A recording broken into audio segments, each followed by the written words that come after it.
হযরত মূসা আলাইহিস সালাম আল্লাহর দেওয়া সমস্ত আদেশগুলো দায়িত্ব সহকারে পালন করেছেন। এবার তার বিশ্রামের পালা। তাছাড়া হযরত মূসা আলাইহিস সালামের অনেক বয়স হয়ে গেছে।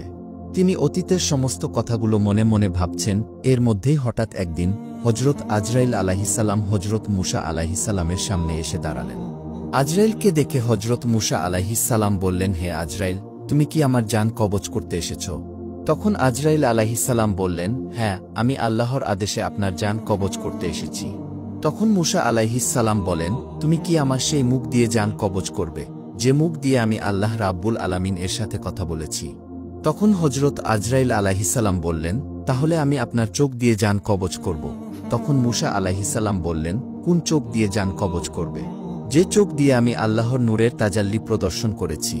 তখন হযরত আজরাইল আলাইহিস সালাম বললেন, তাহলে আমি আপনার নাক দিয়ে জান কবজ করব।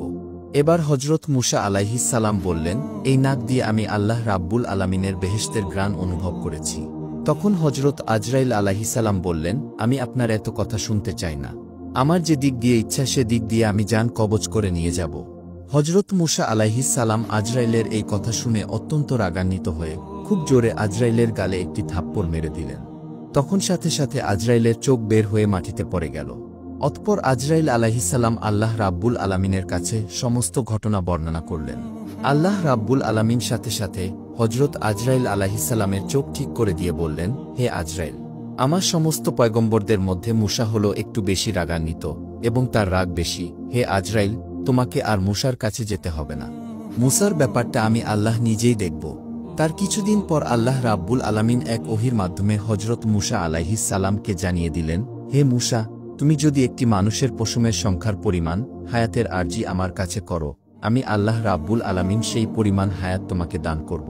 তুমি পৃথিবীতে যতদিন থাকার ইচ্ছা পোষণ করো, আমি তোমাকে ততদিন রাখব। আল্লাহ রাব্বুল আলামিনের এই কথা শুনে হযরত মূসা আলাইহিস সালাম বলেন, হে আল্লাহ, তারপরেও তো আমাকে একদিন না একদিন মৃত্যুর স্বাদ গ্রহণ করতে হবে। তাহলে এত কষ্ট করে এতদিন এই পৃথিবীতে থেকে কি হবে? হে আল্লাহ, আমি এই পৃথিবীতে এতদিন থাকতে চাই না। আমি তোমার সান্নিধ্য লাভ করতে চাই।